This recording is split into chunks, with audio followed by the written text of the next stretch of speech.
Mister my dear professor, retired professor Nageswararao గారు, చెప్తా మీ గురించి నేను మాట్లాడతా.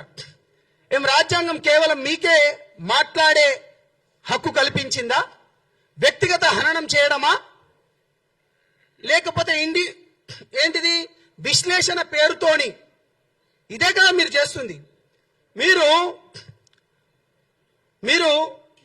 రెండు మూడు మాటలు అనే ముందు తెలంగాణ ప్రాంతాన్ని మీరు అనేక సందర్భాలలో తీసుకొస్తారు.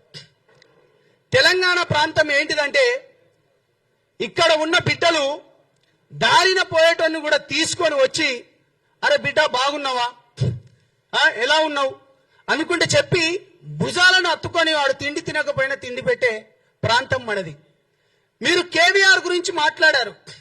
కేవీఆర్ న్యూస్ ఛానల్, ఇంతకు ముందు ఒక న్యూస్ ఛానల్, నా మిత్రుని యొక్క న్యూస్ ఛానల్ తను చేసేవాడు.